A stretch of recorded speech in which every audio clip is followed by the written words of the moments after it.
नमस्कार, आप देख रहे हैं धर्म। मैं हूं याशिका गुप्ता।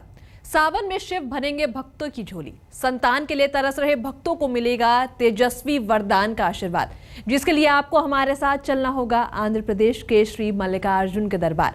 12 ज्योतिर्लिंग में से एक श्रीशैल पर्वत पर विराजमान श्री मल्लिकार्जुन के दरबार में दर्शन करने भर मिल जाती है समस्त पाप कर्मों से मुक्ति।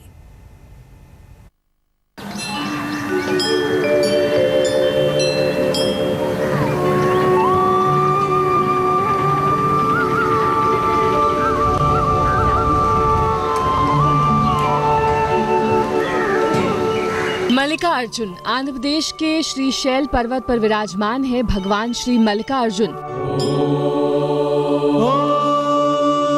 की महिमा सबसे न्यारी। 12 ज्योतिर्लिंगों में से एक, जिसके बारे में महाभारत में लिखा है कि श्रीशैल पर्वत पर भगवान शिव का पूजन करने से अश्वमेध यज्ञ करने का फल प्राप्त होता है।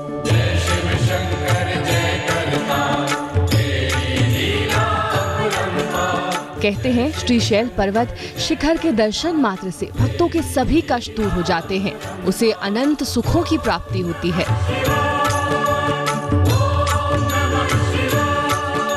आंध्र प्रदेश प्रांत के कृष्णा जिले में कृष्णा नदी के तट पर श्रीशैल पर्वत पर श्री मल्लिकार्जुन विराजमान हैं, जिन्हें दक्षिण का कैलाश कहा जाता है।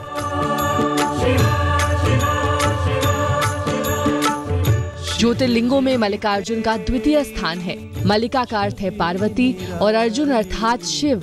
लाए हैं पूजा की थाली। इस तरह भोले भंडारी के इस पावन धाम में शिव और शक्ति दोनों ही विराजमान हैं। जहां एक तरफ शिवलिंग में भोले का वास है, तो वहीं मल्लिकार्जुन मंदिर से कुछ ही दूरी पर माता जगदम्बा का मंदिर है और यहाँ माँ पार्वती को भ्रमराम्बा कहा जाता है।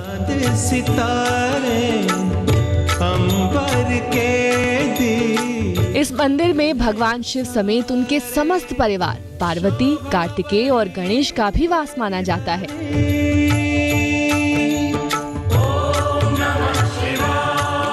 लेकिन भोलेनाथ के यहाँ बसने के पीछे की कहानी क्या है और कैसे यहाँ भोलेनाथ कहलाए मल्लिकार्जुन, ये तो हम आपको बताएंगे ही। उससे पहले मंदिर की भव्यता और इस पावन धाम से जुड़ी भक्तों की आस्था पर एक नजर। श्री शैलम पहाड़ी पर स्थित श्री मल्लिकार्जुन का ये मंदिर एक किले की तरह दिखाई देता है, जो अपनी सुंदर कलाकृतियों से समृद्ध है। मंदिर का प्रवेश द्वार पूर्व दिशा की ओर है, जिसके सामने भगवान शिव शंकर के प्रिय गण नंदी की विशाल प्रतिमा द्वारपाल के रूप में मौजूद है। यहाँ भगवान आशुतोष माता पार्वती के साथ विराजमान हैं, जिन्हें देखकर ऐसा प्रतीत होता है जैसे भक्त साक्षात कैलाश पर्वत पर आ गए हों। और यही वजह है कि मल्लिकार्जुन को दक्षिण का कैलाश कहा जाता है। लेकिन श्रीशैलम में केवल शिखर मात्र से मोक्ष है। श्रीशैले शिखरं दृष्ट्वा पुनर्जन्म न विद्यते। ये 12 ज्योतिर्लिंग में केवल शिखर मात्र से दर्शन देने वाला एकमेव ज्योतिर्लिंग है। ये सुवर्ण का है। माताजी शक्तिपीठ है और भ्रमराम्बा वहाँ शक्तिपीठ और ज्योतिर्लिंग मल्लिकार्जुन दोनों भी सुवर्ण के मंदिर है। अनेक भक्त लोग आते हैं यहाँ, रुद्राभिषेक होता है, बिल्वार्चना होती है, अनेक प्रकार के हवन होते हैं, गो सेवा होती है, चारों वेदों का पठन होता है। अति दिव्य और अति पवित्र ज्योतिर्लिंग है ये। मंदिर में प्रवेश करने पर भक्तों को गणेश जी के दर्शन होते हैं। गजानन के दर्शन के बाद आगे बढ़ने पर भक्त मुख्य मंदिर के गर्भगृह में पहुंचते हैं, जहां भगवान शिव के चमत्कारी ज्योतिर्लिंग के दर्शनों का सौभाग्य भक्तों को मिलता है। मंदिर की दीवारों पर बनी अनेक सुंदर कलाकृतियां मंदिर परिसर को आकर्षक बनाती हैं, जो यहां आने वाले श्रद्धालुओं को परबस अपनी ओर आकर्षित करती हैं।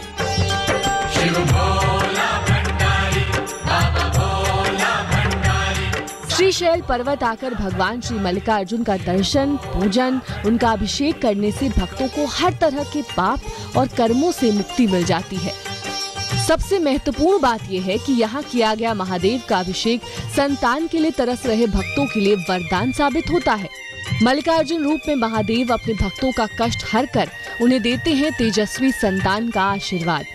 हमारा भी बहुत कटु अनुभव, यहाँ बहुत कुछ सब कुछ अच्छा ही अच्छा हो गया है और कुछ कामना नहीं रखते हुए भी माँ पार्वती और शिव जी अपनी पूरी कामना पूरी कर देते हैं।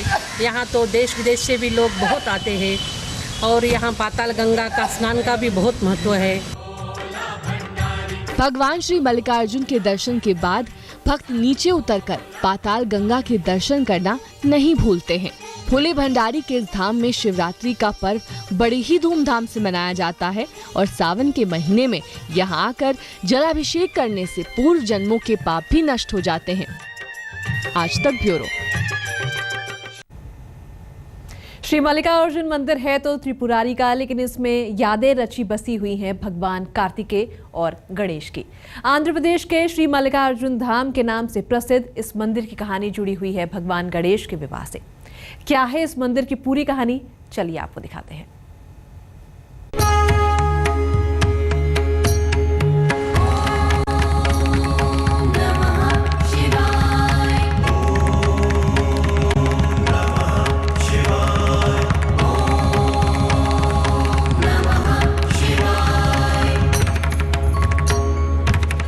कृष्णा नदी के तट पर श्रीशैल पर्वत पर बसा है श्री मल्लिकार्जुन धाम, जहां विराजते हैं साक्षात महादेव शिव। शिव के इस दरबार में कदम रखते ही न केवल शिव पार्वती बल्कि उनके अंश पुत्र कार्तिकेय और भगवान गणेश की उपस्थिति का एहसास भी भक्तों को होने लगता है।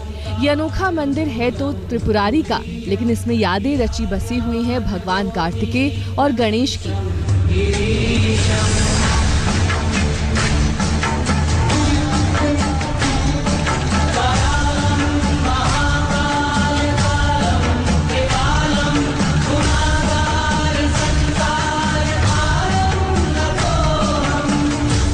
आंध्र प्रदेश के श्री मल्लिकार्जुन धाम के नाम से प्रसिद्ध इस मंदिर की कहानी जुड़ी हुई है भगवान गणेश के विवाह से। कहते हैं एक बार भगवान शंकर के दोनों पुत्र श्री गणेश और श्री कार्तिकेय स्वामी विवाह के लिए परस्पर झगड़ने लगे।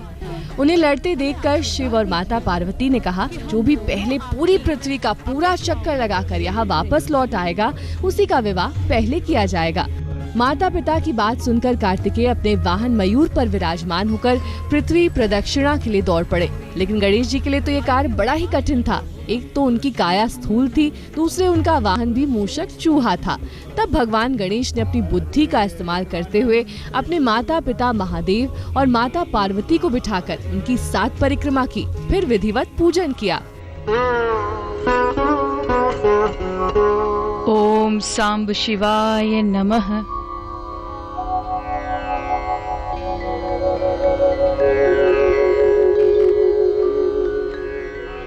इस प्रकार श्री गणेश माता पिता की परिक्रमा करके पृथ्वी की परिक्रमा से प्राप्त होने वाले फल की प्राप्ति के अधिकारी बन गए। उनकी चतुर बुद्धि को देखकर शिव और पार्वती दोनों बहुत प्रसन्न हुए और उन्होंने श्री गणेश का विवाह भी करा दिया। जय श्री गणेश, जय भोलेनाथ, जय। जिस समय स्वामी कार्तिकेय संपूर्ण पृथ्वी की परिक्रमा करके वापस आए, उस समय श्री गणेश जी का विवाह विश्व रूप प्रजापति की पुत्रियों सिद्धि और बुद्धि के साथ हो चुका था। इतना ही नहीं, श्री गणेश जी को उनकी सिद्धि नामक पत्नी से क्षेम तथा बुद्धि नामक पत्नी से लाभ, ये 2 पुत्र रत्न भी मिल गए थे। ये सब देखकर स्वामी कार्तिकेय अत्यंत रुष्ट होकर क्रौंच पर्वत पर चले गए। भगवान शिव और माता पार्वती के वहाँ पर जाकर समझाने पर भी नहीं लौटे, बल्कि वहाँ से 12 कोस दूर चले गए। तब भगवान शिव और माता पार्वती वहीं पर पुत्र स्नेह के कारण स्थापित हो गए। इस शिवलिंग की पूजा अर्चना करके मैं सदैव अपने आप को आप दोनों के समीप पाता हूँ। आप दोनों इसे अपनी दिव्य ज्योति प्रदान करें। तथा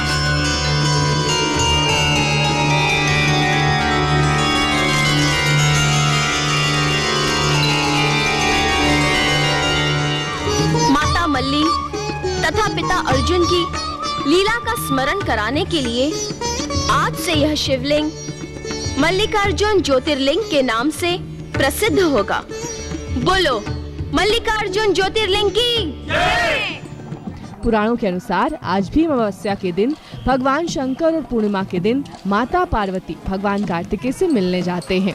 और यही वजह है कि भगवान मल्लिकार्जुन के दर्शन मात्र से भक्तों के सभी पाप संताप दूर हो जाते हैं। एक दूसरी कथा ये भी यहाँ कही जाती है। कहते हैं शैल पर्वत के निकट किसी समय राजा चंद्रगुप्त की राजधानी थी। किसी विपत्ति विशेष के निवारण हेतु उनकी कन्या महल से निकलकर इस पर्वत राज के आश्रम में आकर यहाँ के ग्वालों के साथ रहने लगी। उस कन्या के पास एक श्यामा गाय थी।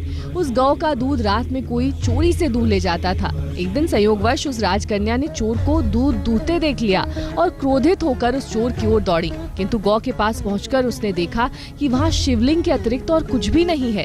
राजकुमारी ने कुछ समय पश्चात उस शिवलिंग पर एक विशाल मंदिर का निर्माण कराया। वही शिवलिंग मल्लिकार्जुन के नाम से प्रसिद्ध हुआ। इस मल्लिकार्जुन शिवलिंग का दर्शन पूजन करने वाले भक्तों की सभी मनोकामनाएं पूर्ण होती हैं और उन्हें भगवान शिव के चरणों में स्थान प्राप्त होता है और भक्त जीवन मरण के चक्र से सदा के लिए मुक्त हो जाते हैं। आज तक ब्यूरो। अब बात भगवान शिव के ऐसे ज्योतिर्लिंग की जहां भक्त की रक्षा के लिए प्रकट हुए भगवान। कैसे भगवान ने साक्षात प्रकट होकर एक पिंडी को दे दिया जागृत होने का वरदान। आइए लिए चलते हैं आपको गुजरात के बाहरी क्षेत्र में द्वारका से 20 किलोमीटर दूर स्थित नागेश्वर धाम और जानते हैं यहाँ की महिमा।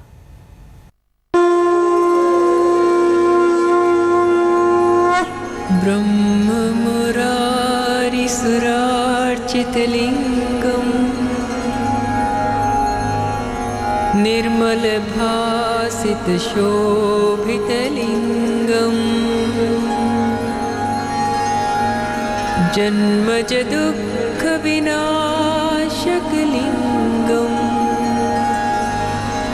तत्प्रणमामि सदा शिवलिंगम।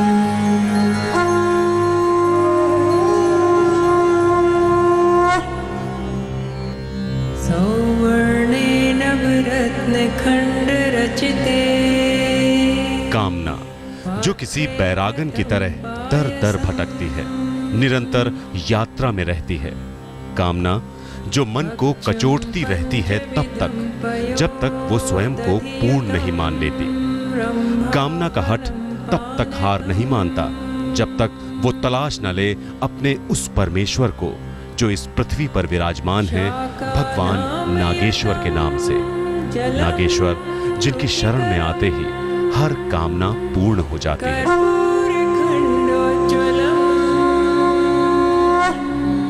गुजरात के बाहरी क्षेत्र में स्थित भगवान श्री कृष्ण की कर्मस्थली द्वारका से करीब 20 किलोमीटर की दूरी पर है नागेश्वर ज्योतिर्लिंग। भगवान भोलेनाथ के 12 ज्योतिर्लिंगों में से एक नागेश्वर।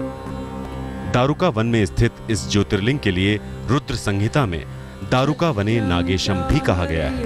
कहते हैं कि नागेश्वर ज्योतिर्लिंग पर जलाभिषेक के बाद ही भगवान श्री कृष्ण ने द्वारका नगरी बसाई थी।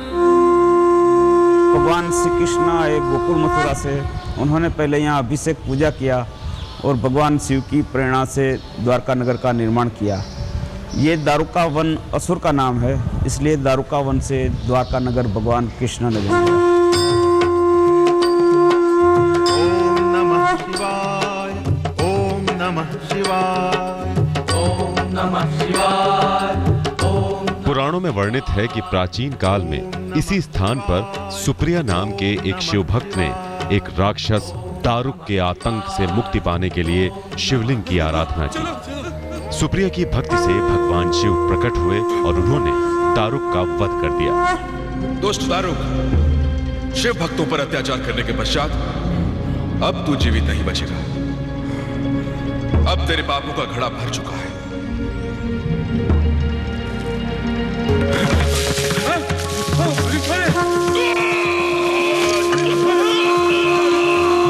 वरदान स्वरूप भगवान शिव और माता पार्वती ने अपनी शक्ति से इस शिवलिंग को ज्योतिर्लिंग रूप में जागृत कर दिया।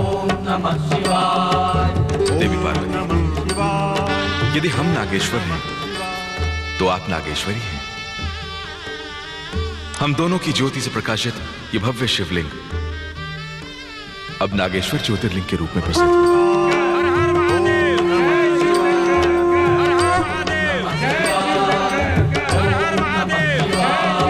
प्राचीन समय में दारुका नाम का राक्षस का भगवान शिव ने इसी स्थान पर सुप्रिय नाम के भक्त द्वारा नाश किया था। और भक्त की प्रार्थना से भोलेनाथ यहाँ नागेश्वर के नाम से विराजमान रहे।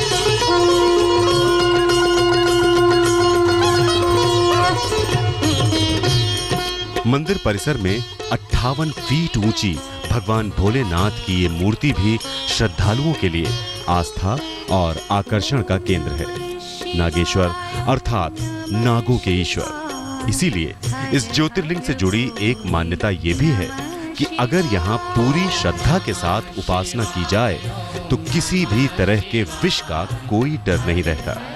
भगवान शिव शंकर के अलौकिक रूपों में ही है ये एक नागेश्वर का दिव्य ज्योतिर्लिंग। नमः शिवाय, हर हर भोले, नमः शिवाय,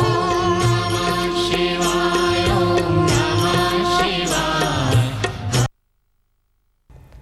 धर्म में आज के लिए फिलहाल इतना ही। देश और दुनिया की बाकी खबरों के लिए आप बने रहिए हमारे साथ, देखते रहिए आज तक।